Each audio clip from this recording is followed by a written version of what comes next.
ಎಲ್ರಿಗೂ ನಮಸ್ಕಾರ. ಇದೊಂದು ವಿಶೇಷ ಗಿಡದ ಬಗ್ಗೆ ನಿಮಗೆ ಪರಿಚಯ ಮಾಡಿಕೊಡ್ತಾ ಇದ್ದೀನಿ. ಇದು ದಿನನಿತ್ಯದ ಆಹಾರದಲ್ಲಿ ಬಳಕೆ ಆದರೆ ಯಾವುದೇ ಮೂಳೆ ಸಮಸ್ಯೆ ಆಗ್ಬೋದು, ಜೀರ್ಣಕ್ರಿಯೆಯಲ್ಲಿ ಅಂದರೆ ನಿಮಗೆ ಮಲಬದ್ಧತೆ ಆಗ್ಬೋದು, ಹಾಗೂ ಗ್ಯಾಸ್ಟ್ರಿಕ್ಕು, ಹೀಗೆ ಹಲವು ಅಂದರೆ ಮೂಳೆಗೆ ಸಂಬಂಧಪಟ್ಟ ವಿಚಾರದಲ್ಲಿ ಹಾಗೂ ದೇಹಕ್ಕೆ ಶಕ್ತಿಯನ್ನು ಒದಗಿಸುವಂತಹ ವಿಚಾರದಲ್ಲಿ ಬಹಳಷ್ಟು ಸಹಾಯ ಮಾಡುವಂತಹ ವಂಗರವಳ್ಳಿ, ಸಂದುಬಳ್ಳಿ ಅನ್ನುವಂತಹ ಒಂದು ಗಿಡದ ಬಗ್ಗೆ ಹೇಳ್ತೇನೆ. ನೋಡಲಿಕ್ಕೆ ಇದು ನಮ್ಮ ಮೂಳೆಯ ಆಕಾರದಲ್ಲೇ ಇರುತ್ತೆ. ನಮ್ಮ ಜಾಯಿಂಟ್ಸ್ ಹೇಗೆ ಇರುತ್ತೆ ಆ ರೀತಿ ಜಾಯಿಂಟಾಗಿ ಕೂಡ ಇರುತ್ತೆ. ಇದರ ಬಳಕೆ ಹಿಂದೆ ತಮಿಳುನಾಡು ಈ ಕಡೆಲ್ಲ ಯಥೇಚ್ಛವಾಗಿ ಬಳಕೆ ಮಾಡ್ತಾಯಿದ್ರು. ಕರ್ನಾಟಕದಲ್ಲೂ ಕೂಡ ಹಪ್ಪಳಕ್ಕೆ ಆಗ್ತಾಯಿದ್ರಂತೆ, ಈ ಕಡೆ ಚಾಮರಾಜನಗರ ಕಡೆ. ಮತ್ತು ಇದನ್ನು ತುಂಬ ಜನ ಚಟ್ನಿ ಮಾಡಿ ಹಿಂದೆ ತಿಂತಾಯಿದ್ರು. ಅದೇ ಕಾಲಕ್ರಮೇಣ ಇದನ್ನು ಬಳಕೆ ಮಾಡೋರು ತುಂಬ ಕಮ್ಮಿ ಆಗಿಬಿಟ್ಟಿದ್ದಾರೆ. ಹಿಂದೆ ನನಗೊಬ್ಬರು ಇದನ್ನು ಈ ಗಿಡವನ್ನು ಕೊಟ್ಟವರು ಅವರು ಹೇಳಿದರು ನನಗೆ, ಇದನ್ನು ಮಕ್ಕಳು ಹೊಟ್ಟೆಗೆ ಕೂದಲೆಲ್ಲ ತಿದ್ದಿರ್ತಾರಲ್ಲ ಅದೆಲ್ಲ ಹೊರಗಡೆ ಹೋಗುತ್ತೆ, ಇದನ್ನು ಚೆನ್ನಾಗಿ ಎಣ್ಣೆಯಲ್ಲಿ ಕರೆದುಬಿಟ್ಟು ಆ ಮಕ್ಕಳಿಗೆ ಅದನ್ನು ತಿನ್ನಿಸೋದ್ರಿಂದ ಅಂತ ಹೇಳ್ಬಿಟ್ಟು ಹೇಳಿದರು.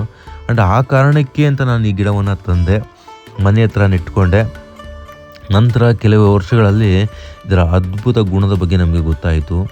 ಸುಮಾರು ಹಸುಗಳಿಗೆ ಸಮಸ್ಯೆ ಬಂದಾಗ ಹಸುಗಳಿಗೆ ಕೂಡ ಇದನ್ನು ನಾವು ಕೊಟ್ಟಿದ್ದೇವೆ.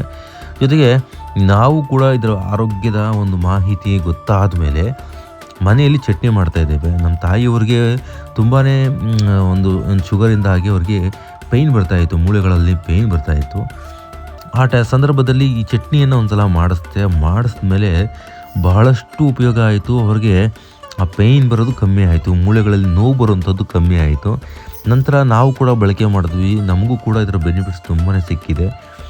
ಆ ಕಾರಣಕ್ಕೆ ನಾನು ನಿಮಗೆ ಹೇಳ್ತಾ ಇರೋದು, ಈ ಗಿಡದ ಬಗ್ಗೆ ಸರ್ಚ್ ಮಾಡಿ ನೀವು ನೋಡಿದಾಗ ಇದು ಮೂಳೆಗಳ ಜೋಡಣೆಯಲ್ಲಿ ಬಳಕೆ ಮಾಡ್ತಾಯಿದ್ರಂತೆ.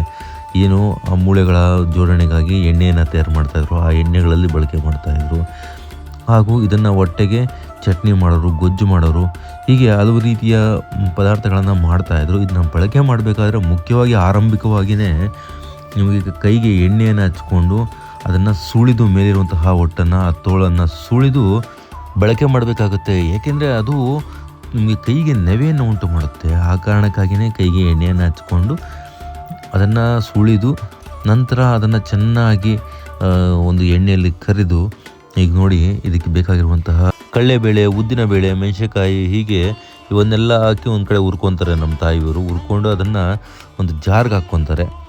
ಇದನ್ನು ಉರಿಯೋದು ಒಬ್ಬೊಬ್ಬರು ಒಂದೊಂದು ರೀತಿ ಹುರ್ಕೊತಾರೆ, ಒಬ್ಬೊಬ್ಬರು ಅದ್ರ ಜೊತೆಗೆ ಎಲ್ಲವನ್ನು ಸೇರಿಸಿ ಹುರ್ಕೊಂಡ್ಬಿಡ್ತಾರೆ. ಕೆಲವರು ಸಪ್ರೇಟಾಗಿ ಹುರಿದಿಟ್ಟು ಎಣ್ಣೆಯಲ್ಲಿ ಅದನ್ನು ಕರೆದಿಟ್ಟು ಹೀಗೆ ಸಪ್ರೇಟಾಗಿ ಮಾಡುವಂತಾರೆ. ಈಗ ನಮ್ಮ ತಾಯಿಯವರು ಏನು ಮಾಡ್ತಾಯಿದ್ದಾರೆ, ಸೊ ಅದನ್ನು ಒಂದು ಕಡೆ ಹುರಿದಿಟ್ಕೊಂಡು ಸಪ್ರೇಟಾಗಿ ಎಲ್ಲವನ್ನು ಹುರ್ಕೊತಾ ಇದ್ದಾರೆ. ಎಣ್ಣೆಯಲ್ಲಿ ಚೆನ್ನಾಗಿ ಇದನ್ನು ಕರೀತಾರೆ ಅವರು.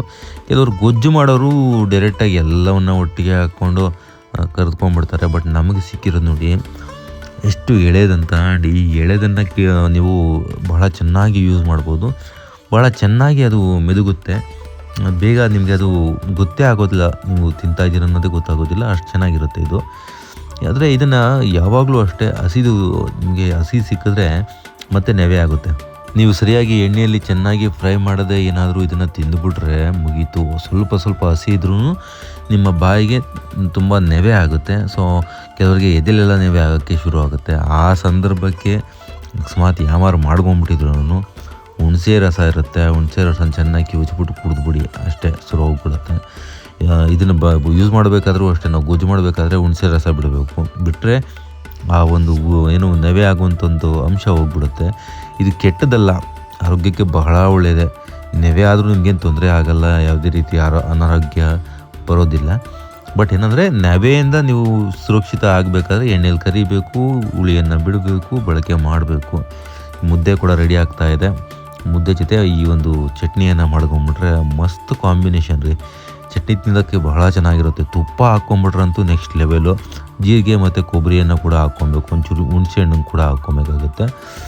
ಸೊ ಜೊತೆಗೆ ಚೆನ್ನಾಗಿ ಈಗ ಬೆಂದಿದೆ. ಸೊ ಕಲರ್ ಚೇಂಜ್ ಆಗ್ತಾ ಇದೆ, ಆಲ್ಮೋಸ್ಟ್ ಕಲರ್ ಚೇಂಜ್ ಆಗಿಬಿಟ್ಟಿದೆ. ಇದು ಬೆಸ್ಟ್. ಇದು ಈ ಕಲರ್ಗೆ ಬಂದಿದೆ ಅಂದರೆ ಒಂಚೂರು ಉಪ್ಪು ಹಾಕ್ಕೊಂಬಿಟ್ಟು ಏನು ಉಳಿದಿರೋದನ್ನೆಲ್ಲ ಹಾಕ್ಕೊಂಡು ಕೊತ್ತಂಬರಿ ಬೀಜವನ್ನು ಕೂಡ ಹಾಕ್ಕೊಂಡು ಚೆನ್ನಾಗಿ ರುಬ್ಕೊಬೇಕಾಗುತ್ತೆ. ನೋಡಿ ಕೊಬ್ಬರಿ ಹಾಕ್ಕೊತಾ ಇದ್ದಾರೆ, ಜೀರಿಗೆ ಹಾಕ್ಕೊತಾ ಇದ್ದಾರೆ. ಆಲ್ರೆಡಿ ಅದರಲ್ಲಿ ಒಂಗರವಳ್ಳಿ ಬೇರೆ ಅದು ಏನಿದೆ ಅದೆಲ್ಲ ಇದೆ, ಒಂಗರವಳ್ಳಿದೆಲ್ಲ. ಸೊ ಚೆನ್ನಾಗಿ ಇದು ಮಾಡ್ಕೊತಾ ಇದ್ದಾರೆ. ಈರುಳ್ಳಿ, ಸಣ್ಣ ಈರುಳ್ಳಿ ಆದರೆ ಬಹಳ ಆರೋಗ್ಯಕ್ಕೆ ಒಳ್ಳೆಯದು. ಮುಖ್ಯವಾಗಿ ಇದನ್ನು ಬಳಕೆ ಮಾಡೋದ್ರಿಂದ ನಮ್ಮ ಚರ್ಮದ ಕಾಂತಿ ತುಂಬ ಚೆನ್ನಾಗಿ ಹೆಲ್ತಿಯಾಗಿದಾಗುತ್ತೆ. ಮತ್ತು ನಮಗೆ ಏನು ಗಟ್ಸ್, ನಮ್ಮ ಗಟ್ಟು ಅಂದರೆ ನಮ್ಮ ಹೊಟ್ಟೆಯಲ್ಲಿ ಏನಿದೆಲ್ಲ ಹೋಗುತ್ತೆ, ಬೆಳಗ್ಗೆ ಮೋಷನ್ ಆಗಬೇಕಾದ್ರೆ ತುಂಬ ಕಷ್ಟ ಆಗುತ್ತೆ. ಇದು ನಾರಿನ ಅಂಶ ತುಂಬ ಚೆನ್ನಾಗಿದೆ, ಹಾಗಾಗಿ ನಿಮಗೆ ನಿಮ್ಮ ಗಟ್ ಹೆಲ್ತನ್ನು ಕೂಡ ಇಂಪ್ರೂವ್ ಮಾಡುತ್ತೆ. ಅಷ್ಟೇ ಅಲ್ಲ, ಸುಮಾರು ದೇಹದಲ್ಲಿ ಒಂದು ಶಕ್ತಿಯನ್ನು ಹೆಚ್ಚಿಸಲು ಇದು ಬಹಳ ಒಳ್ಳೆಯದಿದೆ.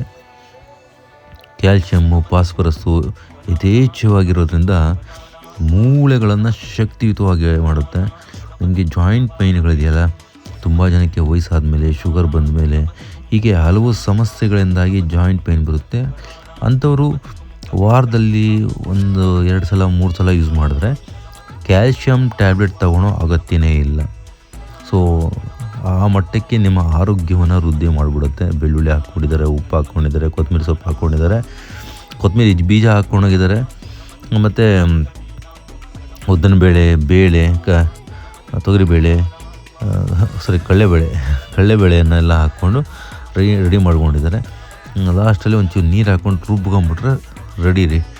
ಮುದ್ದೆ ಜೊತೆ, ಅನ್ನದ ಜೊತೆ ಮತ್ತು ಚಪಾತಿ ಜೊತೆ ಎಲ್ಲದಕ್ಕೂ ತುಂಬ ಚೆನ್ನಾಗಿ ಬ್ಲೆಂಡ್ ಆಗುತ್ತೆ. ಆ್ಯಂಡ್ ನೀವು ತುಂಬ ಚೆನ್ನಾಗಿ ಇದನ್ನು ತಿನ್ಬೋದು. ಮತ್ತು ಯಾವುದೇ ರೀತಿ ಸೈಡ್ ಎಫೆಕ್ಟ್ಸ್ ಇಲ್ಲ. ಆದರೆ ಮೇಜರಾಗಿ ಅದನ್ನು ಚೆನ್ನಾಗಿ ಎಣ್ಣೆಯಲ್ಲಿ ಫ್ರೈ ಮಾಡಿದರೆ ನಿಮಗೆ ನೆವೆ ಆಗೋದಿಲ್ಲ. ಅದು ಬಿಟ್ಟರೆ ನಿಮ್ಮ ಆರೋಗ್ಯಕ್ಕೆ ಬಹಳ ಒಳ್ಳೆಯದು. ನೀವು ಗೂಗಲ್ ಮಾಡಿ, ಸರ್ಚ್ ಮಾಡಿ, ಎಲ್ಲಿ ಬೇಕೋ ಕೇಳಿ ಇದ್ರ ಬಗ್ಗೆ ಒಂದು ಇತಿಹಾಸನೇ ಇದೆ. ಆ್ಯಂಡ್ ಇದರಲ್ಲಿ ಉಪ್ಪಿನಕಾಯಿ ಕೂಡ ಮಾಡ್ಕೊತಾರೆ. ಎಷ್ಟೋ ಜನ ಪ್ಯಾಕೆಟ್ಗಳನ್ನು ಮಾಡಿ ಮಾರ್ತಾ ಇದ್ದಾರೆ. ಅಷ್ಟೆಲ್ಲ ನೀವು ಬೇಡ ತೊಗೊಳಕ್ಕೆ ಹೋಗ್ಬೇಡಿ. ಎಲ್ಲೋ ಹಳ್ಳಿಗೆ ಹೋದರೆ ಸಿಗುತ್ತೆ. ಆ್ಯಂಡ್ ನಿಮ್ಮ ಕಡೆ ಸಿಗ್ತಾ ಇಲ್ವಾ ಇದು, ಹೋಗಿ ಆಯುರ್ವೇದದ ಒಂದು ಗಿಡಗಳನ್ನು ಇಲ್ಲಿ ಮಾರ್ತಾರೆ, ಆ ಜಾಗಕ್ಕೆ ಹೋಗಿ ಕೇಳಿದ್ರೆ ಖಂಡಿತವಾಗ್ಲೂ ಅವ್ರ ಹತ್ರ ಸಿಗುತ್ತೆ. ತೆಗೆದುಕೊಂಡು ಯೂಸ್ ಮಾಡಿ.